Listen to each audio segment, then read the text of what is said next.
Ford has never been afraid to push the boundaries under the hood, but sometimes they push too far. From factory freaks that embarrassed the competition to race-bred monsters that broke the rulebook, these 25 Ford engines were either banned, outlawed, or shut down before they reached their full potential. Whether it was raw horsepower, tech loopholes, or just being too dominant, these mills shook up the system and paid the price. Let's break down the shocking truth behind each one. Starting the countdown at number 25 is the Ford 427 single overhead cam Cammer.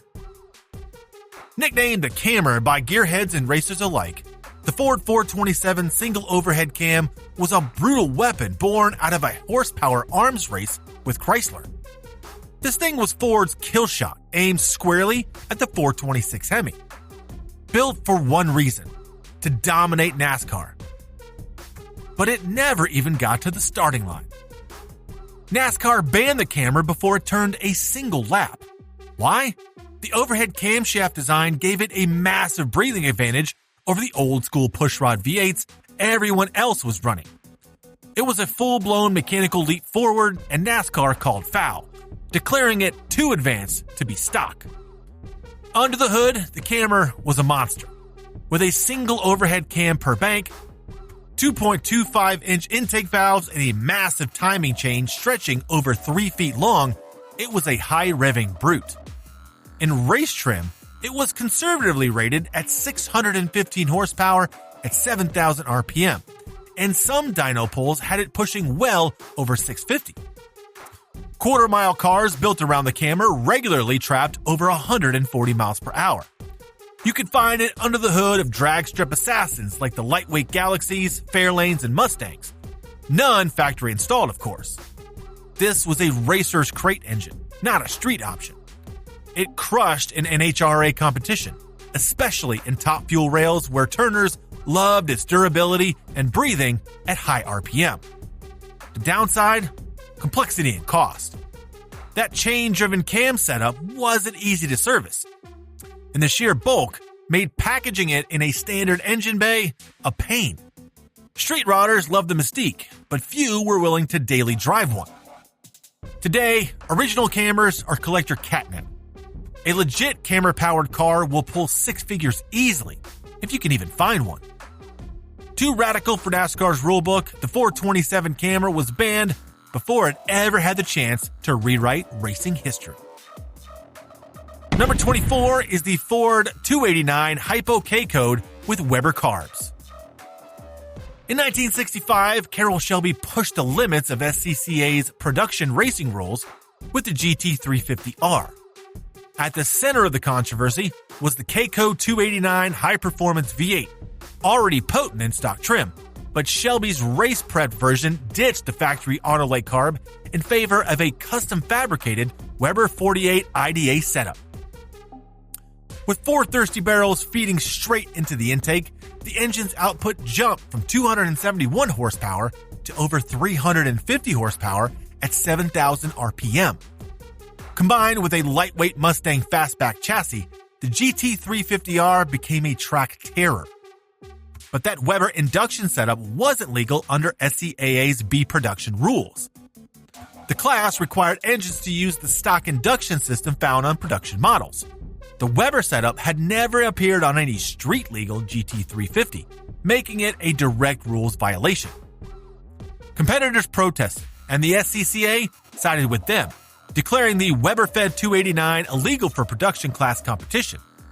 That decision effectively banned the configuration and forced Shelby teams to revert to single-carb setups to stay compliant. Despite this ban, the Weber system remained a favorite among privateers running in open classes. It delivered immediate throttle response, better top-end breathing, and sharper fuel metering at high RPMs. However, tuning Weber carbs was difficult. They were extremely sensitive to jetting and synchronization, making track day consistency a challenge. The engine's ban didn't hurt the GT350R's reputation, it boosted it. The outlaw status only added to the mystique, and surviving Weber carb GT350Rs are highly valuable today, with clean units fetching deep 6-figure prices. Shelby's Weber Car 289 wasn't just fast, it broke the rules so hard. The SCCA kicked it out of the game. Slotting into the number 23 position is the Ford Boss 429. The Boss 429, known as the Boss 9 by Ford guys and drag racers, was built for one reason: to take down Chrysler's 426 Hemi in NASCAR. But before it ever reached its full potential, the Boss 429 was effectively outlawed. NASCAR rewrote the homologation rules in 1970, targeting low-production, purpose-built engines like the Boss 9. The new rules demanded higher production numbers, and Ford pulled the plug rather than retool its assembly lines, killing the engine's eligibility and ending its short-lived racing future. This wasn't some warmed-over big block. The Boss 429 had huge aluminum semi-Hemi heads, forged internals, and a massive crankshaft designed for high RPM endurance. It was a detuned race motor stuffed into a Mustang, because Ford needed any production car to meet NASCAR's street requirement. They didn't even want it in the Mustang, but had no better option fast enough. Ford rated it at 375 horsepower, but that was laughably conservative. In race trim or with minor tweaks, it made 500 plus horsepower and pushed cars past 140 miles per hour. The engine had far more headroom than the factory configuration allowed. It was a monster muzzled by street restrictions. Only 1,359 Boss 429 Mustangs were built over 2 years. They were expensive, heavy, and slower in the quarter mile than the 428 Cobra Jet. Handling wasn't great either. Carcraft had to seriously modify the Mustang to shoehorn the big block in. It was a parts bin Frankenstein, and it didn't sell well at the time. Still, the engine was rock solid if left mostly stock, and modern collectors chased them hard. Restored Boss 429s are now six-figure classics, prized for what they could have been on the track.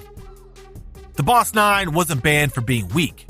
It was outlawed because it was too good for NASCAR's new rulebook. Up next, at number 22, is the Ford 427 Tunnel Port. It was built for one thing: wide open throttle at Daytona and Talladega. This engine was engineered to breathe deep at 7,000 plus RPM, with intake ports so large they ran push rods through metal tubes just to make space for the airflow. But by 1969, it was gone from NASCAR. Not because it wasn't fast, but because the rule makers got tired of babysitting blown motors in manufacturer games. The Tunnel Port 427 was banned from NASCAR due to a lethal mix of poor reliability and rapidly shifting rules that favored new engine designs. It wasn't just phased out, it was boxed out. As soon as the Boss 429 hit the scene with better top-end stability, NASCAR gave Ford a not-so-subtle nudge to drop the fragile tunnel port and move on. This engine was no slouch and made 425 horsepower in street form and much more in race trim. 500 plus horsepower wasn't unusual. It loved to rev and had the airflow to back it up, but that came with a cost. The heads were massive, complex, and prone to cracking under heat. The valve train didn't like long races, and when it let go big. The Tunnel Port 427 saw brief uses in Fairlanes, Galaxies, and Mustangs, mostly in competition or dealer-installed specials. Street cars with the motor were rare and unpredictable. Racers either loved its power band or cursed its weak spots. Even Ford pulled support quickly. Parts dried up and development stopped the minute the Boss 429 took over the NASCAR spotlight. Today, tunnel port equipped cars are unicorns. They're worth serious money, but only to collectors who don't mind a ticking time bomb under the hood. The tunnel port wasn't banned for lack of muscle. It was outlawed because it couldn't survive its own high-strung engineering. At number 21 is the Ford 260 cubic inch dimension V8. It doesn't sound like much, but in the early 60s, it was a game changer, especially when Carroll Shelby shoved it into an original AC Cobra. Lightweight, torquey, and begging for more revs, the 260 gave the Cobra its first bite. But that setup didn't last long in international racing. The FIA quickly slapped it with restrictions and eventually banned it outright from certain GT classes. Not because of displacement alone, but because Shelby and Ford were pushing it way past legal limits. In race spec, the 260 was anything but mild. Tuned versions made up to 300 horsepower, nearly double what the production variant offered in sedans like the Falcon and Fairlane. It wasn't the engine itself that triggered the ban, it was how Ford and Shelby modified it. The FIA ruled the heavily upgraded 260s as non-homologated, meaning they no longer reflected what was sold to the public. Ported heads, hotter cams, dual carb setups, and exotic internals had turned the engine into something unrecognizable. That ran straight into FIA regulations, which demanded production-based engines with limited modifications. Once the governing body investigated the Shelby cars, they pulled the plug. Some events banned the 260 outright, while others imposed weight penalties or forced disqualification. The 260-powered Street Cobras are still respected, but overshadowed by the later 289 and 427 models. Reliability was fair, but early builds ran hot under pressure, and part support faded fast once Ford moved on to the 289. If you find a 260 Cobra today, it's a piece of motorsport rebellion. Rare? Absolutely. Cheap? Not a chance. The FIA didn't ban the 260 because it was slow. They banned it because Shelby turned it into something they couldn't control. Tucked away at 20 is the Ford 427 FE side oiler with dual quads. It was the kind of engine you didn't just hear, you felt it rattle your ribcage. Nicknamed the drag strip destroyer by superstock racers, this beast didn't roll out of your local dealership in the same trim it showed up at the track, and that's exactly why NHRA stepped in. It wasn't the block that got it banned, it was the intake setup. The dual quad configuration, while technically available through Ford's parts catalog, wasn't offered on many production cars. Racers took advantage of this gray area by slapping on high-flow aftermarket intakes and passing them off as stock. NHRA caught wind of it, cracked down hard, and eventually banned the dual quad 427 side oiler setup from stock and superstock classes in the mid-60s for breaking homologation rules.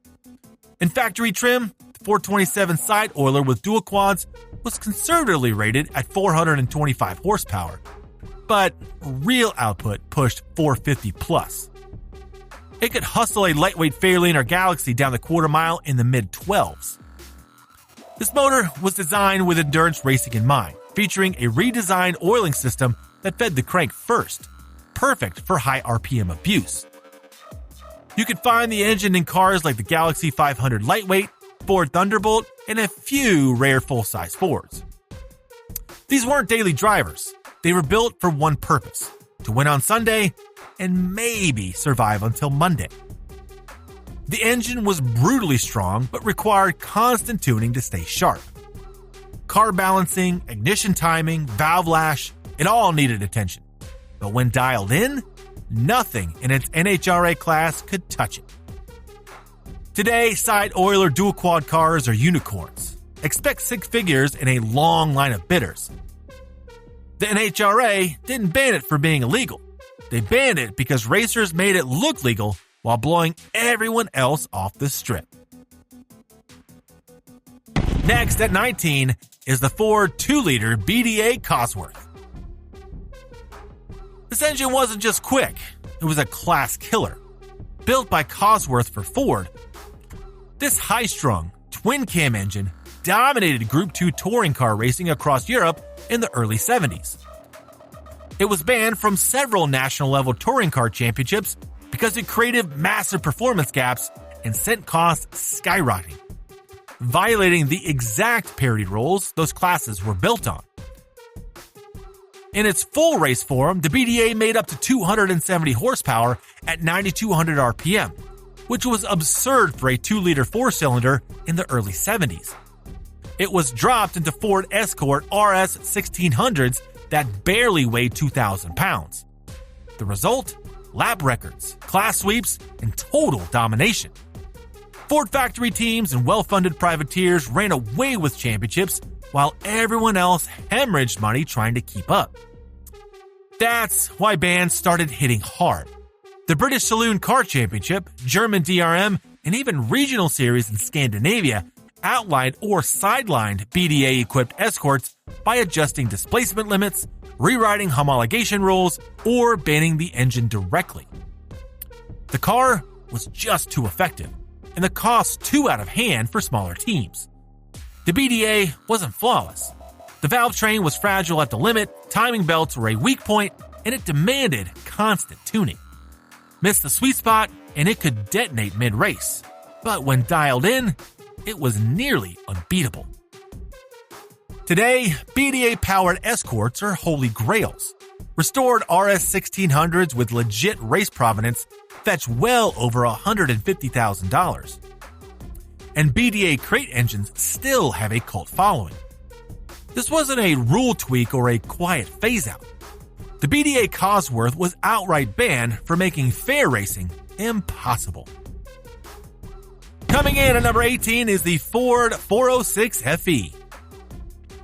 It was supposed to be Ford's big block ticket to NASCAR glory in 1962. A bored-out version of the 390, the 406 came out swinging with a solid lifter cam, beefed internals, and up to 405 horsepower when ordered with the triple two-barrel six-pack setup. But here's the shocking truth. NASCAR banned the 406 mid-season, abruptly making it illegal for competition. Why? Because Ford fast-tracked the 427 into production, and NASCAR didn't want both engines eligible under the same homologation cycle. The ban wasn't performance-based. It was political. Ford pushed the 406 early in the season to meet NASCAR's cubic inch escalation, but once the 427 was ready just a few months later, the 406 was obsolete overnight. Instead of letting both engines run, NASCAR restructured engine eligibility rules mid-year, rendering the 406 ineligible and cutting it from the approved list. Teams were forced to swap to the 427 or get left in the dust. On paper, 406 had muscle. It ran high 13s in stock form and was a terror in lightweight galaxies on the drag strip. But it wasn't without issues. Cooling problems plagued high RPM runs, and the cylinder walls were thinner than ideal, making the block more prone to failure under sustained abuse, especially on oval tracks. The 406 was mainly found in full-size 1962 Galaxy 500s.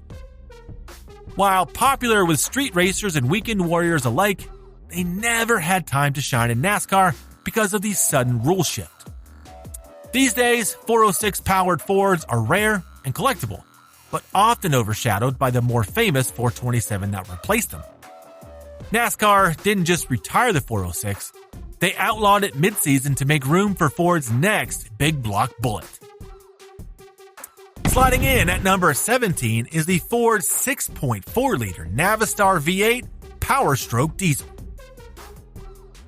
It was Ford's answer to tightening diesel emissions rules, and it backfired hard.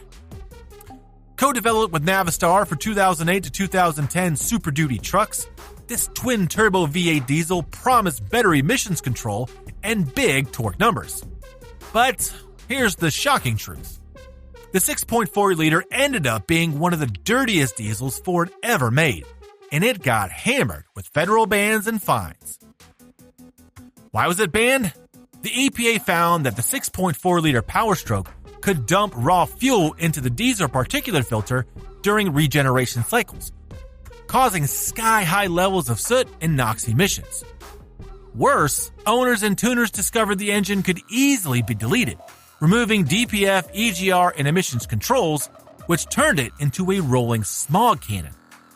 That triggered massive federal crackdowns, lawsuits, and fines for Ford and aftermarket companies alike. Performance-wise, it made 350 horsepower and 650 foot-pounds of torque stock, with aggressive twin sequential turbos that delivered strong low-end grunt. Tuned and deleted, it could crank out over 500 horsepower, but at the cost of belching out black smoke and violating federal air laws. The EPA eventually issued a wave of enforcement actions targeting tuners and shops modifying 6.4-liter trucks. It became a poster child for diesel emissions abuse. The Ford 6.4-liter Navistar V8 was tucked away into the 2008 to 2010 Ford F-250, F-350, and F-450 Super Duty pickups. Initially popular, the engine gained a reputation for blown head gaskets, cracked pistons, fuel dilution issues, and astronomical repair costs. Many owners bailed before the warranty ran out. Today, used 6.4-liter trucks are cheap, but for a reason. They're maintenance nightmares. And most states won't even let you legally run a deleted version anymore. The 6.4-liter Power Stroke wasn't just banned. It helped trigger one of the EPA's largest diesel enforcement crackdowns in history. At number 16, it's the Ford Zeta 2-liter dual overhead cam inline 4. It didn't exactly scream race car from the showroom. But in the early 90s British Touring Car Championship, it became a serious problem. Why? Because Ford's factory teams took this humble production engine and pushed it way beyond homologation rules. So far, in fact, that BTCC officials stepped in and outlawed the entire setup. The Zeta engine started life as a replacement for the Pinto 4-cylinder. In street trim, it was an efficient dual overhead cam inline 4. Not flashy, just functional. But when Ford entered the BTCC with the Mondeo program, the Zeta block was transformed. Factory-backed teams fitted custom cylinder heads, reworked internals, high-lift cams, race-grade ECU tuning, and forged rotating assemblies, all under the pretense of production-based legality. The result? A naturally aspirated 2-liter that screamed to over 8,500 RPM and made upwards of 300 horsepower, crushing rivals in straight-line speed and top-end power. It made the Mondeo far too dominant for its class, and competitors cried foul. Upon review, BTCC officials found the engine deviated from homologated spec, specifically in head design and internals, and banned it from further use. It was a rare case of an inline 4 being too successful for its own good. The BTCC's whole premise was tight regulation and technical parity. Ford had over-engineered their way into disqualification. These BTCC spec Zeta engines never made it into street cars. The closest you'll find is a standard 2-liter Zeta in a 90s Mondeo or Escort. Not collectible, not exciting. The race version was a pure factory-backed weapon, and today, it only exists in old race footage and the memory of frustrated rivals. Number 15 is the Ford 255 cubic inch displacement V8. In 1980, Ford rolled out the 255 cubic inch V8, a shrunken version of the Windsor small block, hoping to game NASCAR's fuel mileage formula. It wasn't banned at first, but it got the axe almost immediately after showing its true colors. Low power, no parity, and zero threat to the competition. NASCAR pulled the plug by tightening rules, effectively outlawing the 255 after a failed one-year run. This engine was born out of desperation. With fuel conservation becoming a hot topic post-oil crisis, NASCAR allowed smaller displacement V8s with lighter weight and bigger restrictor plates to encourage innovation. Ford took the bait and built the 255, essentially a D-stroke 302, hoping it could run with the big boys while sipping gas. On paper, it was rated around 310 horsepower, but real-world performance was lackluster. It just couldn't keep up with the Chevys and Dodges running full-size 358s. Some teams gave the engine a shot, mainly in cars like the Ford Thunderbird, but drivers couldn't stay competitive. The engine couldn't breathe well, torque was non-existent, and the low displacement meant it bogged down on super speedways. NASCAR watched the experiment flop and responded by adjusting minimum weight and restrictor rules to kill the loophole. Mechanical reliability wasn't a major issue, just performance. It was too weak to blow up, but that didn't help when the car got lapped. Teams quickly ditched it mid-season, and NASCAR quietly made sure no one tried the stunt again. You won't find collectors clamoring for a 255-powered anything. It's not desirable, not fast, and not memorable, except for being Ford's most forgettable NASCAR V8. A loophole-turned embarrassment, the 255 was quietly banned into obscurity after proving fuel savings didn't win races. Coming in the number 14 position is the Ford Cosworth DFX 2.65-liter V8.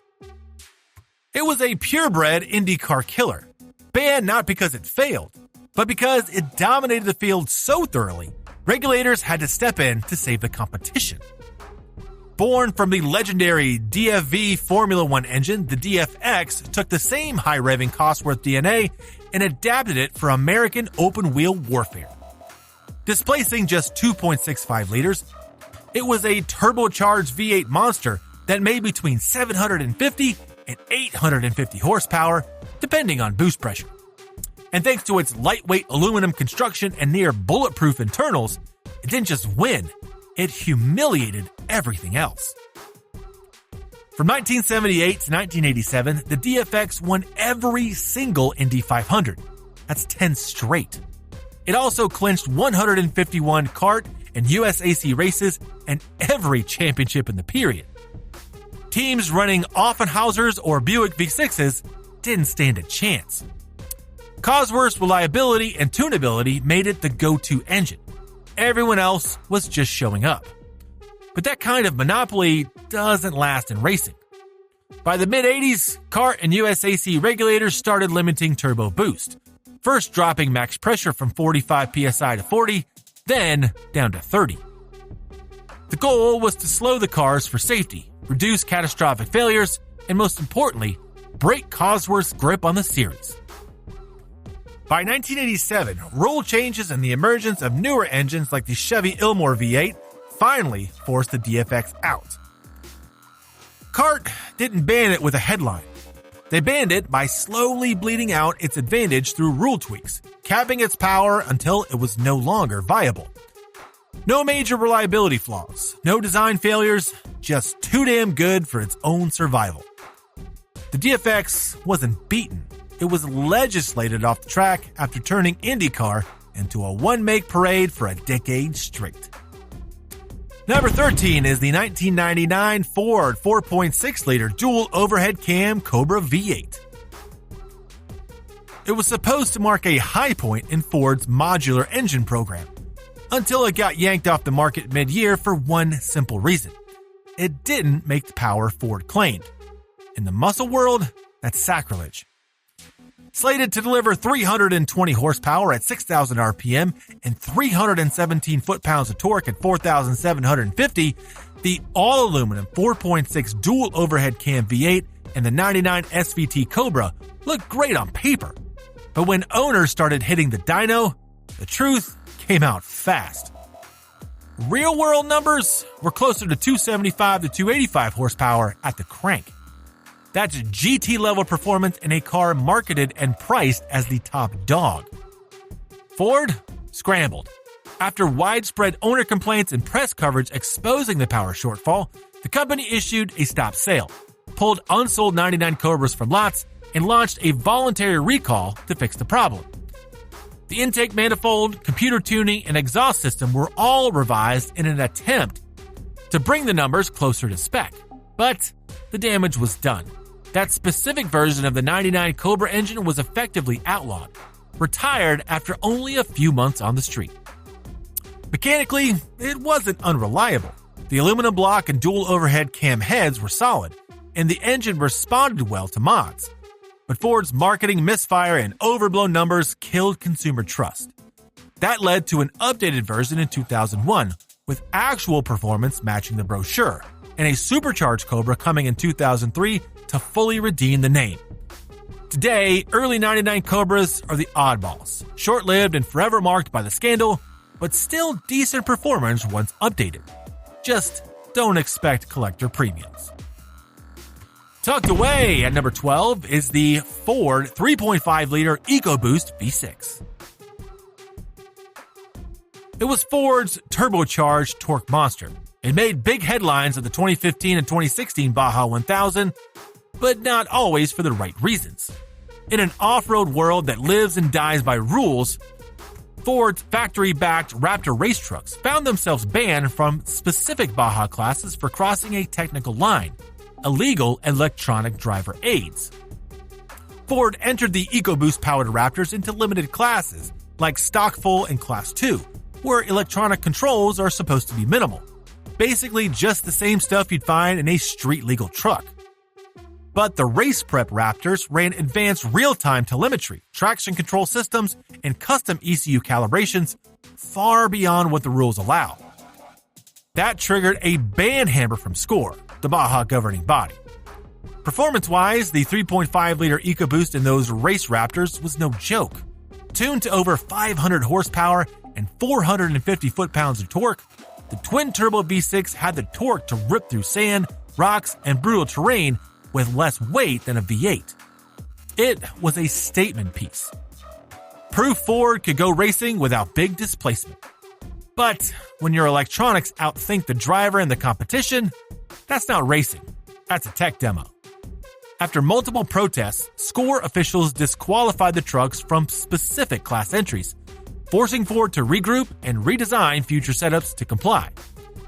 Despite the disqualifications, the EcoBoost V6 proved itself tough. Many privateer teams still run it in other classes where tech rules are looser. It's also the heart of the production Raptor, still wildly popular with off-roaders and tuners. Ford's 3.5-liter EcoBoost didn't get banned for lack of power. It got kicked out for being too smart for the rulebook. At number 11, we got the Ford 144 cubic inch displacement inline 6. This wasn't some snarling V8 or turbocharged monster. It was the mild-mannered 144 cubic inch 2.4-liter inline 6, the first engine offered in the 1964 Falcon. But believe it or not, this grocery getter motor found its way into NASCAR. Briefly. Why? Because in the early 60s, NASCAR experimented with a compact car division, a short-lived sideshow built around small sedans from Detroit's Big Three. Ford tossed in the 144 inline 6 thinking it could hang with its size-matched rivals.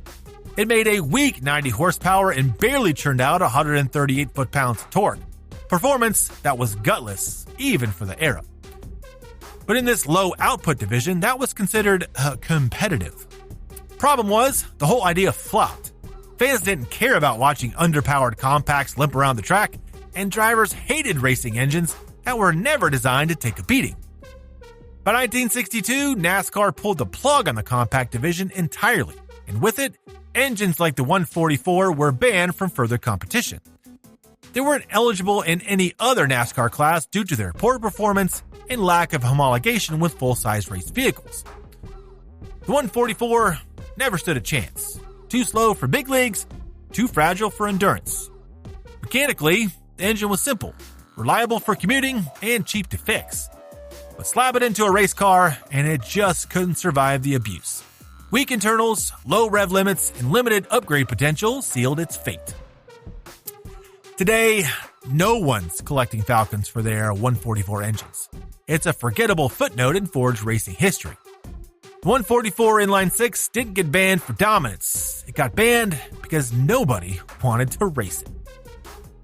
Next, at number 10, it's the Ford Cosworth DFV 3-liter V8. The legendary Cosworth DFV was one of the most dominant engines in Formula One history. But even legends can get legislated out. Though never banned in scandal, the DFV was effectively outlawed when F1 rule changes in 1986 eliminated naturally aspirated 3-liter engines, ushering in the exclusive turbo era. After nearly 2 decades of dominance, the DFV was forced into retirement by regulatory design. Designed in partnership between Ford and Cosworth, the DFV debuted in 1967 powering Jim Clark's Lotus 49. It made around 400 horsepower at launch, growing to nearly 500 horsepower in later evolutions.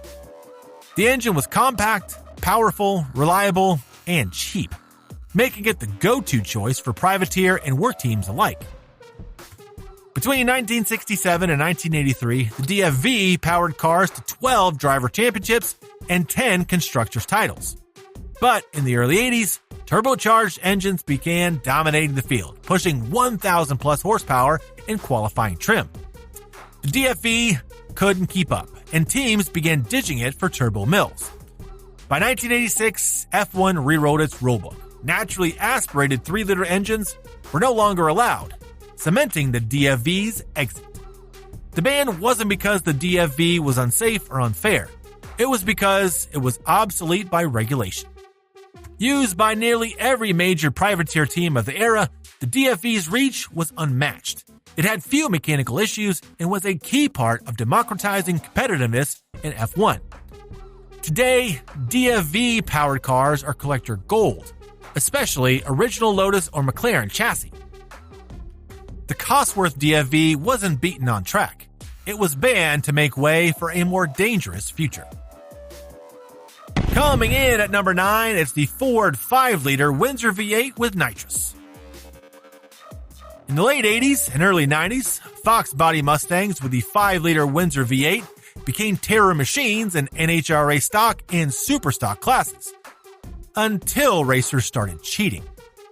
The engine itself wasn't legal, but once nitrous oxide systems were secretly installed and used, NHRA cracked down hard. The use of nitrous with the 5-liter Windsor in these classes was officially banned to restore fairness and rule integrity. The factory 5-liter HO V8 made 225 horsepower and 300 foot-pounds of torque, but nitrous kits pushed that output well beyond 400 horsepower, allowing cars to dip into the 11s in the quarter mile, far beyond what stock should have done. The issue wasn't just the speed. It was the deception too. Kits were often hidden in air intake tubing, fake windshield washer reservoirs, or even concealed behind the dashboard. Post-race teardowns exposed the extent of the rule bending. The Fox Mustang was a favorite because it was light, cheap, and easy to modify. NHRA stock and super stock rules didn't allow power adders, yet racers kept finding ways to sneak nitrous systems in under the radar. The situation escalated so much that NHRA rewrote the rulebook, specifically targeting the 5-liter nitrous combo and disqualifying cars found with any trace of hidden enhancements. Mechanically, the Windsor small block was bulletproof, which made it the perfect base for abuse. These Mustangs are still massively popular today in the street and drag scene, but if you're hunting for a real stock eliminator era car, nitrous history is a red flag. In the number 8 position is the Ford Kent 1600 Crossflow. It was a legend in lightweight racing. From the Escort MK1 to the Cortina GTs, this high-revving 1.6-liter inline-4 dominated FIA Group 2 touring car grids throughout the late 60s and 70s. But by the late 70s, it became a casualty of the rulebook, not for cheating, but because FIA restructured touring car classifications, eliminating the displacement class the Kent thrived in. It wasn't banned for performance. It was banned by evolution. Originally homologated in 1967, the Kent Crossflow featured a hemispherical combustion chamber design with intake and exhaust valves on opposite sides of the chamber, hence Crossflow. In Tune Group 2 spec, the 1600 made up to 140 to 160 horsepower and revved cleanly past 8,000 RPM. In a car weighing under 2,000 pounds, that translated into podium finishes across Europe, especially in the British Saloon Car Championship and various national touring series. The ban came not due to scandal, but restructuring. As FAA pushed toward higher displacement Group A and B regulations, minimum engine sizes rose, disqualifying sub-1600cc platforms from competition. By 1982, there was no longer a place for a 1.6-liter touring car in FIA-sanctioned grids, and the Kent was effectively legislated out of relevance. The engine itself was reliable, simple, and easily modified. That's why Formula Ford adopted it and kept it alive well beyond its FIA touring life. Today, it's a staple in vintage racing and kit cars, and original Kent-powered Escorts are highly collectible across Europe and Australia. The number 7 slot goes to the Ford 2.3-liter Lima Turbo.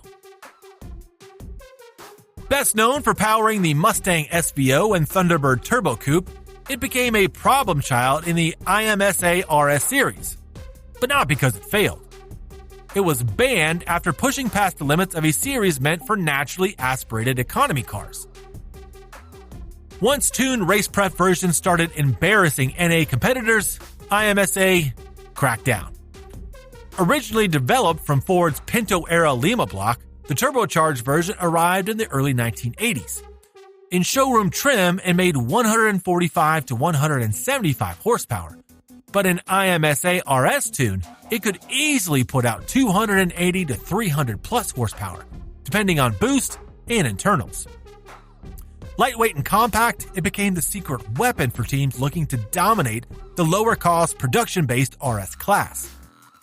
The issue wasn't cheating, it was disparity. Turbocharged, Lima-powered entries began to consistently outperform heavier, naturally aspirated 6-cylinders and V8s. Despite IMSA's attempt to balance the field with restrictors and boost limits, the torque delivery and high-end pull of Lima Turbo proved too much for the formula. By the mid-1980s, IMSA revised its class structure and power balance regulations, effectively excluding high-boost 4-cylinders from RS eligibility.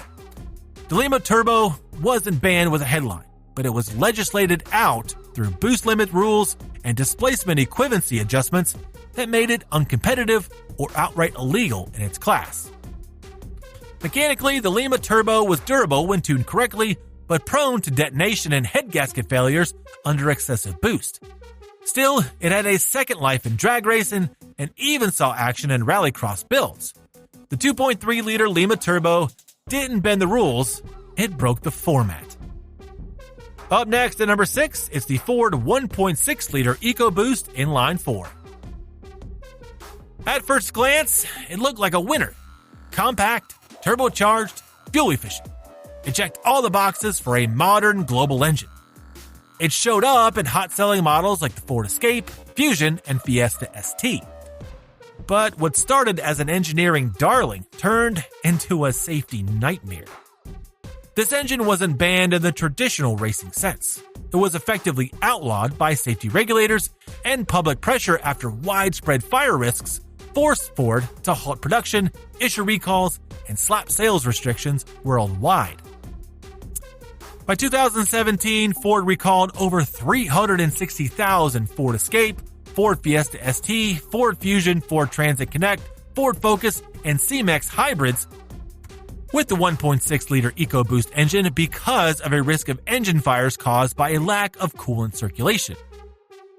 Ford marketed the 1.6-liter EcoBoost as a turbocharged answer to V6 power with 4-cylinder fuel economy. Output ranged from 178 to 197 horsepower, depending on the application. It even had decent torque, up to 202 foot-pounds in the Fiesta ST. But under real-world driving conditions, the engine's cooling system couldn't keep up. A flawed coolant circulation design led to overheating, and in worst cases, the engine block would crack, spilling flammable fluids and igniting fires. Over a dozen fire-related investigations popped up across North America, Europe, and Asia between 2012 and 2014. Ford quietly updated the design by 2015, but the damage was done. Owners reported not just fire risks, but poor reliability, stalling, and expensive repairs. Today, early 1.6-liter EcoBoost cars can be found dirt cheap. But buyers beware. Many still carry open recall notices. This wasn't just a misfire. See what we did there? It was a scorched earth failure that made regulators pull the plug. Trickling down to the number 5 position is the Ford 7.3-liter Godzilla. It was launched by Ford in 2020 for Super Duty trucks and was quickly sidelined in NMRA factory stock and several NHRA stock eliminator classes due to its excessive displacement and torque advantage over smaller engines allowed in those formats. This pushrod V8 came rated at 430 horsepower and 475 foot-pounds from the factory, with an iron block, forged steel crank, and a simple old-school design. Builders immediately recognized its potential for budget drag and swap applications.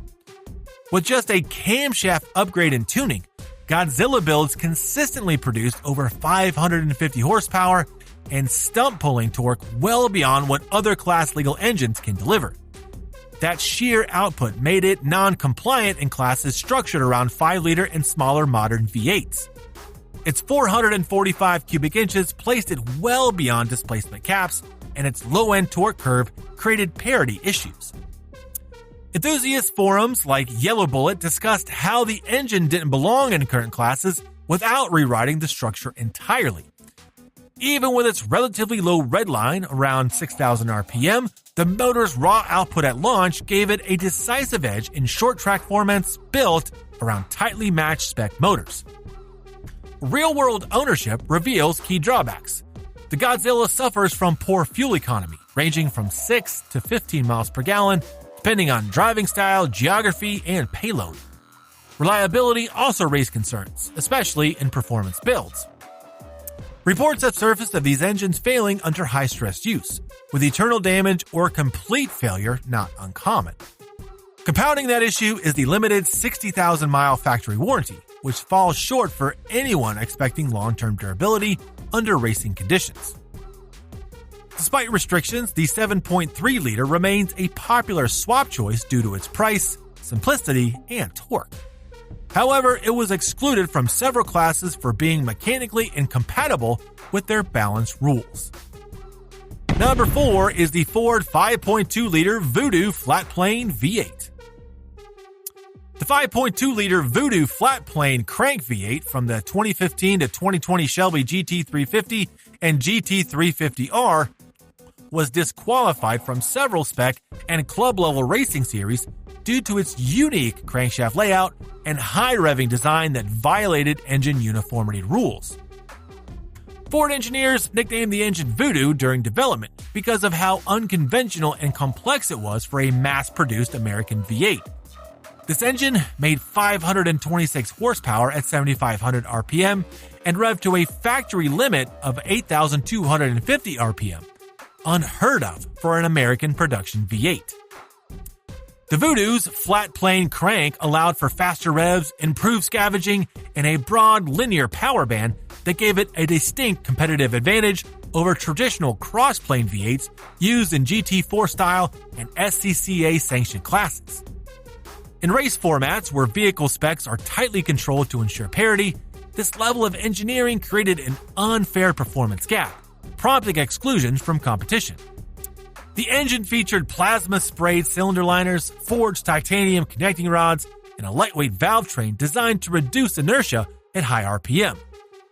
Unlike Ford's typical modular family members, the Voodoo's internal balance and firing order made it better suited for road course duty, with excellent throttle response and a unique exhaust signature. In series built around more conventional American V8s, the flat-plane layout was deemed out of bounds for class rules that required comparable crank geometry across all entries. Although highly praised for its performance, the Voodoo wasn't without issues. Early production engines suffered oil consumption problems, valve train wear, and vibration-related failures.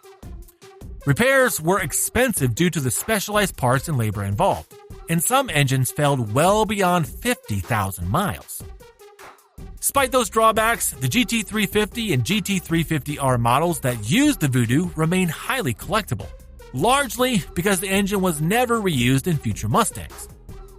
Its rev range, power delivery, and engineering made it too advanced for spec series built around traditional platforms. The Voodoo was removed not for bending rules, but for outperforming everything the rules were written around. Next, at number 3 is the Ford 351 Cleveland. The Ford 351 Cleveland, especially the Cobra Jet version, earned a reputation in the early 70s for dominating small block racing classes, leading to rule changes, class penalties, and restrictions in NHRA stock, super stock, and various grassroots formats where engine parity was crucial. Released in 1970, the Cleveland was a clean break from the Windsor architecture. Ford designed it with massive high-flow heads, originally intended for the Boss 302 Trans Am program, featuring large ports, cannon valves, and a raised intake runner layout. These heads gave the Cleveland small block unmatched breathing capabilities, and when paired with a solid lifter cam, this version of the engine could spin past 6,000 RPM with ease and make well over 370 horsepower in factory trim, despite conservative 330 horsepower ratings. The CobraJet variant pushed things further with better flowing heads, revised combustion chambers, and a more aggressive cam profile. It routinely outpaced similar displacement small block Chevys and Mopars in drag formats, forcing rulemakers to either reclassify or penalize cars using the engine due to its consistent class wins. In some cases, heads were specifically disallowed, or combinations with 4-valve intakes were restricted outright to maintain competitiveness. Its popularity in Mustangs, Torinos, and the Australian Falcon GT gave it street and strip credibility. But reliability was a mixed bag. The factory oiling system couldn't keep up under sustained high RPM abuse. Main bearing starvation and valve train wear were common in track builds unless the oiling system was modified. External oil feeds and high-volume pumps became necessary just to keep them alive in extended use. Today, the 351 Cleveland, especially 4-valve and CobraJet variants, remains highly collectible. It's a staple in vintage drag racing, resto mods, and Aussie muscle circles. Availability of heads and stroker kits keep the platform relevant. Sliding into the number 2 position is the Ford 4.6-liter modular single overhead cam P71. This engine in the Ford Crown Victoria Police Interceptor, known internally as the P71, was a fleet-duty workhorse engineered for punishment. While it didn't make big power on paper, its unique durability upgrades, cooling enhancements, and recalibrated PCM tuning gave it an edge in endurance racing formats. That edge led to restrictions in several Sports Car Club of America classes where mechanical equivalence was the foundation of competition. Rated at 250 horsepower, the P71 wasn't a high-output monster, but the real advantage came from how it sustained performance over long distances. P71s used an internal oil-to-water cooler, larger radiator, silicone hoses, heavy-duty transmission cooler, and a high-output alternator, all optimized for continuous high-stress driving. The factory PCM was also tuned for more aggressive throttle response and shift points compared to civilian Crown Vics. Combined, these factory changes allowed the engine to maintain power and stability under conditions that would cause standard versions to heat soak, detune, or fail entirely. When racers started using decommissioned interceptors in endurance series like Chump Car and 24 Hours of Le Mans, they noticed these cars outlasted their civilian spec counterparts with fewer cooling or lubrication issues. As more P71s entered club racing, especially in SCCA regional formats, the advantages became too visible. Some classes responded by disallowing the use of police spec oil systems, requiring proof of factory civilian configuration, or restricting the P71 platform altogether to prevent unfair advantages in longevity and cooling efficiency. The 4.6-liter modular in P71 trim wasn't known for high performance in the classic sense, but its reliability was nearly unmatched. Engines could rack up over 250,000 miles with minimal internal wear when maintained. Valve train noise, intake manifold cracking, and plastic coolant crossover failures were the most common issues, but even those were manageable. In the end, it wasn't speed that forced the rule changes. It was the P71's ability to outlast and outperform civilian builds in endurance formats that regulators couldn't ignore. Finally, number 1, it's the Ford Mercury 312 Y-Block V8. It was built to dominate, but racing authorities weren't having it. Debuting in 1956 as the top-tier version of Ford's first overhead valve V8, the 312 found instant traction with performance drivers and factory teams. But its aggressive rise in NASCAR, powered by superchargers and backed by manufacturer money, was short-circuited almost immediately.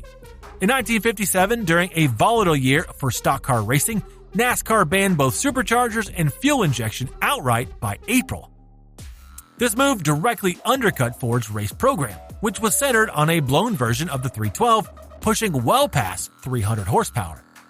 The Ford Y-Block was already making waves in the 1956-57 Ford Fairlane and Thunderbird, especially the F-Code 312, which came with a centrifugal supercharger. With proper tuning, it could run 14-second quarter miles, serious numbers in the mid-50s. But NASCAR's ban wasn't just about tech. The season had turned into an arms race, with fuel injection, blowers, and factory dollars escalating beyond control. To level the playing field and cut costs, NASCAR killed forced induction mid-season. At the same time, key automakers, including Ford, pulled direct support from racing entirely. That was the end of the 312's competitive window. While it briefly ruled the strip and circle tracks, it became obsolete overnight. The heavy Y-block design, over 700 pounds with iron heads and intake, couldn't keep up with the lighter, free-breathing small blocks that came next. Oiling issues at high RPM and a restrictive head design made it a poor candidate for post-ban tuning. NHRA also began favoring more consistent engine pairings in stock eliminator classes, and the oddball 312 with its short-lived supercharged setup didn't fit the evolving templates. Ford discontinued the Y-Block entirely by 1964. Its outlawed hardware and heavy design had no place in the new performance landscape. The 312 Y-Block was outlawed in its prime, banned, unsupported, and buried before it had the chance to rewrite the rulebook. If you're into deep dives like this, engines that broke the rules, rewrote history, or vanished too soon, make sure to hit that subscribe button. We've got more untold stories, banned builds, and high-performance classic legends coming your way.